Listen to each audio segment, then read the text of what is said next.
अरे माँ रेनू मो पाई गोटे ग्लास पानी आनिलु। मु एबे आनी दउची माँ, तुमे खाइबा खाउथा।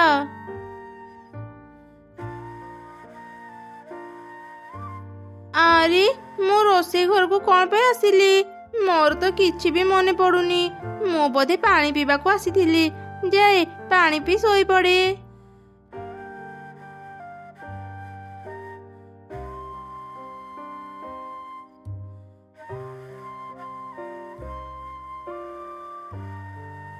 अरे ए झीटा पानी आनिबाकू जाई कोठी रही गला? रीनू ए रीनू जना नहीं ए झीटा कौन करुची? जाई थरे देखे।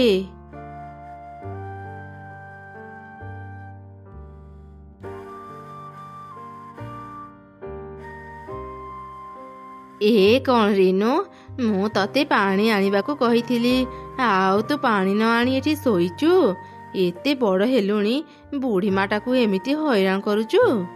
माँ मोर भूल हो गला, मु सत कहूची। मु जानी सुनी सेमिति करिनी।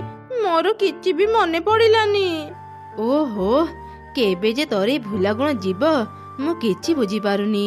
मोर जदि आज किछि हेई जाए तू एकुटिया केमिति चलिबु कहिलु? एमिति कुहनी माँ, तुमर किछि हेबनी। हो चलो चलो मते कुह, मु कौन करिबी? आज जहा कहब मु सब करिदेबी।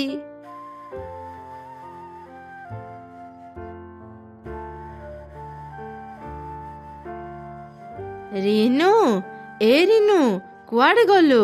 मो कथा सुनी जा। कौन हैला माँ, मते डाकिल? हाँ एई ने 50 टंका। ए टंकारे गोटे लेंबू आउ लंका गछ आनिबु जा। ठीक अछि माँ, मु एबे जाउची। अरे सुन सुन, एमितिरे तो तोर किछि मने रुहेनी। बजार को जाई भाबिबु कौन पई आसीथिली। तू गोटे काम कर, गछ मानकर गीत गाई गाई जा। कौ गछ आनिबु तोर मने रहिबो। हेले माँ मु कौन गीत गाइबी? तुमे ही मते सिखै दियो। अच्छा हौ कह। गोटे खाइबी दुईटा खाइबी, लेंबू आउ लंका गछ को चोबई खाइबी। गोटे खाइबी दुईटा खाइबी, लेंबू आउ लंका गछ को चोबई खाइबी।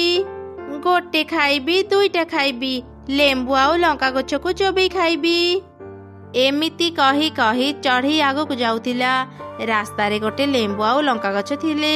चढ़ईर एपरी कथा सुनी सेमाने परस्पर सह कथा हेले। ए कौन लेंबू गछ? ए चढ़ईटा एमिति कौन कहूची? से चढ़ई हमको चोबई के खाइबाकू चाहूची। गोटे खाइबी दुईटा खाइबी, लेंबू आउ लंका गछ को चोबई खाइबी। ना ना हमको खाओनी, हमको छाड़ी दियो। आमे तो तुमरो किछि गति करिनु। ए कोन ए गछ दुईटा तो कथा कहउजंती। ये माने भूत नुहंती तो? मु एबे भूत मानक पाखरु केमिति मुक्ति पाइबी? चढ़ी तुमे कौन भाबुच? हमको खाओनी। तुमे मो गछ पाख माटी को खोली देख। माटी तळे गोटे सुना टंकार कळसी अछि। से कळसी को नै हमको छाड़ी दियो। ए गछ गुड़ा एमिति कौन कहउचंती? मु थरे माटी खोलिकी देखे। एमिति चिंता करी चढ़ई माटी खोलिला। सतकु सत माटी भितरु सुना टंकार कळसी बाहरिला। अरे सतरे तो ए माटी तळु सुना टंकार कळसी बाहरिला। अच्छा अच्छा मु एबे तम मानको छाड़ी दउची। जा हो आज आमे बंची गले। चढ़ई तार सुना कळसी नहीं जाउथिला। रास्ता रे काउ स्त्री सह तार देखा हैला। अरे चढ़ई तू ए कळसी रे कोन धरी जाउचु? मो कळसी रे सुना टंका अछि। से सबु धरी मु घर को जाउची। सतरे चढ़ी तू एते सुना कोड पाइलु? सत कथा मु याकू कहिबिनी, नहले गछ मानकर विपद हेबो। मु ए सबु सुना रास्ता रु पाइली काउ भौणी। ओ अच्छा जेमिति भी हेउ मु ए सबु सुना चढ़ई पाखरु छड़ई कि नै जिबी। अरे चढ़ी जानिचु मु ना आज बिरयानी रांधिची। तू एबे मो घर को आ, आमे समस्ते मिसी बिरयानी खाइबा। मते भी तो भोक लागुची। ଆଚ୍ଛା ହଉ କାଉ ଭଉଣୀ, ଚାଲ ଯିବା। ଚଢ଼େଇ କାଉ ସ୍ତ୍ରୀ ସାଙ୍ଗରେ ତା ଘରକୁ ଗଲା।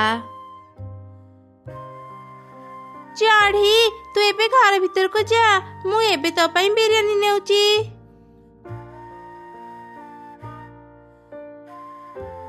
ତୁ ବିରିୟାନୀ ଆମ ଦୁଇ ଜଣଙ୍କ ପାଇଁ ହିଁ ରାନ୍ଧିଥିଲୁ, ତାହେଲେ ତୁ ଚଢ଼େଇକୁ ଧରି କାହିଁକି ଆସିଲୁ? ମୁଁ ମୋ ଭାଗ ବିରିୟାନୀ ଚଢ଼େଇକୁ ଦେଇପାରିବିନି। ଆରେ ଆଗ ମୋ କଥା ତ ଶୁଣ। ତୁ ସତ କହୁଛୁ? ଚଢ଼େଇ ପାଖରେ ସୁନା ଟଙ୍କାର କଳସୀ ଅଛି।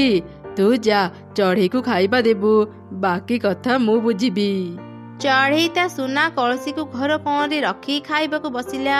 କାଉର ସ୍ତ୍ରୀ ଚଢ଼େଇକୁ ବିରିୟାନୀ ଦେଲା। ଏମିତି ସେମାନେ କଥା ହେଇ ହେଇ ଖାଇବା ଖାଇଲେ। ସେହି ସୁଯୋଗରେ କାଉ କଳସୀରୁ ସବୁ ସୁନା ଟଙ୍କା କାଢ଼ି କଳସୀରେ କିଛି ପଥର ରଖିଦେଲା। ଚଢ଼େଇ ଖାଇବା ଖାଇ ସାରିଲା ପରେ ସେ କଳସୀ ଧରି ଘରକୁ ଗଲା। ମା, ଶୀଘ୍ର ବାହାରକୁ ଆସ। ଏ କଣ, ତୁ ଖାଲି ହାତରେ ଆସିଛୁ? ମୁଁ ତତେ ଲେମ୍ବୁ ଆଉ ଲଙ୍କା ଗଛ ଆଣିବାକୁ କହିଥିଲି, ତା ନ ଆଣି ତୁ ଏ କଳସୀ ଧରି ଘରକୁ ଆସିଛୁ? ମା, ଆଗ ମୋ କଥା ତ ଶୁଣ। ତୁ ଏ କଣ କହୁଛୁ ରେ ମା? ତୁ ସୁନା କଳସୀ ପାଇଛୁ? ଦେଖା ଦେଖା, ମତେ ଶୀଘ୍ର ଦେଖା। ଚଢ଼େଇ ଯେମିତି କଳସୀର ଢାଙ୍କୁଣୀକୁ ଖୋଲିଲା, କଳସୀ ଭିତରୁ ପଥର ବାହାରିଲା। ଏ କଣ, ଏ କଳସୀରେ ପଥର କେମିତି ଅଛି? ମୁଁ ତ ସୁନା ଟଙ୍କା ହିଁ ଆଣିଥିଲି। ଫେରିଲା ବେଳେ କେବଳ କାଉ ଘରେ ପଶିଥିଲି, ସେଇ ଭିତରେ ମୋ ସୁନା ଟଙ୍କା ଗୁଡା କୁଆଡେ ଚାଲିଗଲା? ସେ ସୁନା ଟଙ୍କା ଗୁଡା କାଉ ମାନେ ନେଇଯାଇନାହାନ୍ତି ତ? ବିନା ପ୍ରମାଣରେ କାହାକୁ ବି ଚୋର କହିବା ଠିକ ହେବନି ମା। ମୁଁ ପୁଣି ଥରେ ସେ ଲେମ୍ବୁ ଲଙ୍କା ଗଛ ପାଖକୁ ଯାଏ।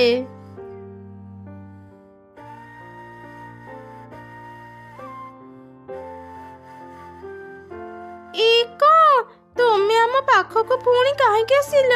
ଆମେ ଦେଇଥିବା ସୁନା ଟଙ୍କା କଣ ତୁମକୁ ଭଲ ଲାଗିଲାନି?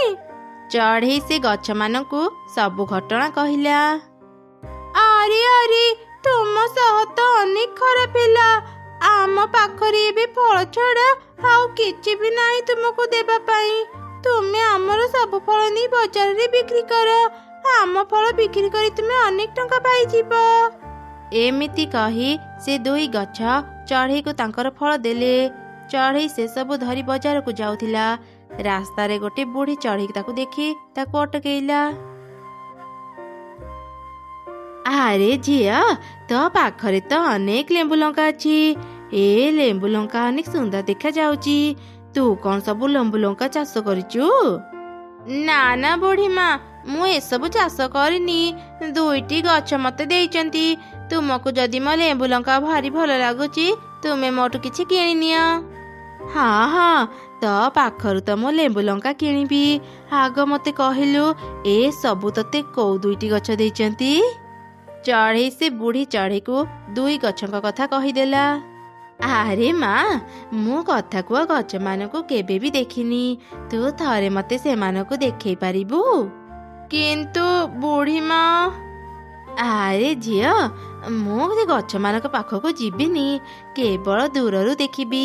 ମୁଁ ଏମିତି କଥା କୁହ ଗଛମାନଙ୍କ ବିଷୟରେ ଆଗରୁ ଶୁଣିଥିଲି, ହେଲେ କେବେ ସେମାନଙ୍କୁ ଦେଖିନି। ମତେ ଥରେ ସେ ଗଛମାନଙ୍କୁ ଦେଖିବା ପାଇଁ ଭାରି ଇଚ୍ଛା ହେଉଛି ତ, ସେଥିପାଇଁ ଏସବୁ କହିଲି। ତୁ ଯଦି ମତେ ସେମାନଙ୍କ ପାଖକୁ ନ ନେବୁ, ନେ, ମୁଁ ତତେ ଆଉ ହଇରାଣ କରିବିନି। ନାଇଁ ବୁଢୀ ମା, ମୁଁ ସେମିତି କହୁନି। ଆଚ୍ଛା ହଉ, ମୋ ସାଙ୍ଗରେ ଆସ। ଏମିତି କଥା ହେଇ ସେମାନେ ସେ ଗଛଙ୍କ ପାଖକୁ ଗଲେ। ଏଇ ଚଢ଼େଇ, ତୁମେ ପୁଣି ଆମ ପାଖକୁ କାହିଁକି ଆସିଲ? ଆମକୁ କଣ ତୁମେ ଶାନ୍ତିରେ ରହିବାକୁ ଦେବନି? ଆଉ ତୁମେ ଇଏ କାହାକୁ ସାଙ୍ଗରେ ଆଣିଛ? ଏତେ ଦିନ ପରେ ତମ ମାନଙ୍କୁ ମୁଁ ପାଇଲି। ଏବେ ତମେ ମାନେ ମୋ ସାଙ୍ଗରେ ଚାଲ। ମୁଁ ତମ ମାନଙ୍କୁ ସବୁଦିନ ପାଇଁ ଶାନ୍ତିରେ ଶୁଏଇ ଦେବି। ଏ କଣ ବୁଢୀ ମା, ତୁମେ ଏମିତି କାହିଁକି କହୁଛ? ତୁମେ ତ କହିଥିଲ ଗଛ ମାନଙ୍କର କିଛି କ୍ଷତି କରିବନି। ମୂର୍ଖ ଚଢ଼େଇ, ତୁ କଣ ଏଯାଏ ଜାଣିପାରିଲୁନି ମୁଁ କିଏ? ମୁଁ ଗୋଟେ ପିଶାଚି। ଏ ଗଛ ମାନଙ୍କ ପାଖରେ ଅନେକ ଶକ୍ତି ଅଛି। ଏବେ ମୁଁ ଏମାନଙ୍କୁ ମାରି ଖାଇବି। ଆଉ ତାଙ୍କ ଶକ୍ତି ପାଇ ମୁଁ ଅନେକ ଶକ୍ତିଶାଳୀ ହେବି। ହା ହା ହା। ନା, ମୁଁ ତୁମକୁ ଏ 2 ଗଛର କ୍ଷତି କରିବାକୁ ଦେବିନି। ଏମାନେ ମୋର ଅନେକ ଉପକାର କରିଛନ୍ତି। ସାମାନ୍ୟ ଗୋଟେ ଚଢ଼େଇ ହେଇ ତୁ ମୋର କ'ଣ କ୍ଷତି କରିବୁ? ଦେଖେ ମୁଁ ଏବେ ତୋ ସହ କ'ଣ କରୁଛି। ପିଶାଚି ଚଢ଼େଇକୁ ବନ୍ଦୀ କରିଦେଲା। ସେତେବେଳେ ସେ ରାସ୍ତା ଦେଇ ଗୋଟେ ପରି ଯାଉଥିଲା। ସେ ପିଶାଚିକୁ ଦେଖି ତ ସେଠାକୁ ଆସିଲା। ରହିଯା ଦୁଷ୍ଟ ପିଶାଚି, ମୁଁ ଥାଉ ଥାଉ ତୁ ଏମାନଙ୍କର କିଛି କ୍ଷତି କରିପାରିବୁନି। ପରି ତୁ ଏଠାକୁ କେମିତି ଆସିଲୁ? ନା ନା, ମୁଁ ଏମାନଙ୍କର କିଛି କ୍ଷତି କରୁନି। ମୁଁ ଏବେ ଯାଉଛି।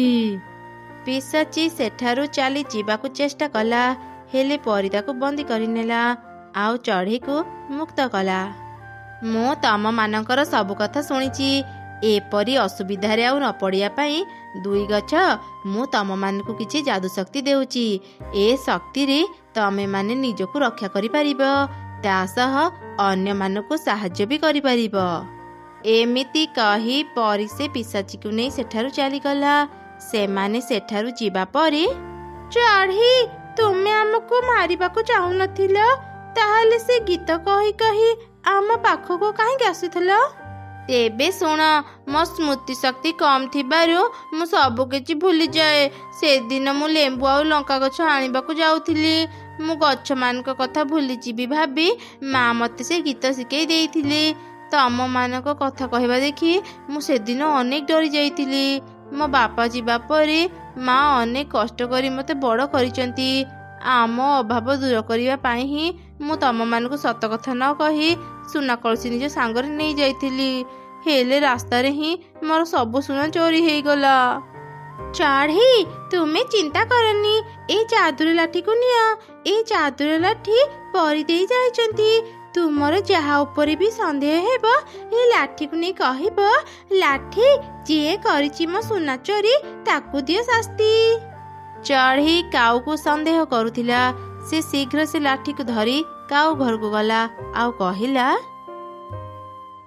ଲାଠି ଯିଏ କରିଛି ମୋ ସୁନା ଚୋରି ତାକୁ ଦେ ଶାସ୍ତି। ଚଢ଼େଇର କଥା ସରୁ ସରୁ ଲାଠି 2 କାଉଙ୍କୁ ପିଟିବା ଆରମ୍ଭ କଲା। ଆରେ ମରିଗଲୁ ରେ, ମରିଗଲୁ। ଚଢ଼େଇ ଆମକୁ କ୍ଷମା କରିଦେ, ଆମର ଭୁଲ ହେଇଗଲା। ଆମେ ଏବେ ହିଁ ତତେ ତ ସୁନା ଫେରେଇ ଦେବୁ। ଲାଠି ଏବେ ରହିଯା, ଏମାନେ ନିଜ ଭୁଲ ବୁଝି ସାରିଲେଣି। ଚଢ଼େଇର କଥା ଶୁଣି ଯାଦୁର ଲାଠି ଅଟକି ଗଲା ଆଉ ସେ 2 ଗଛମାନଙ୍କ ପାଖକୁ ଫେରିଗଲା।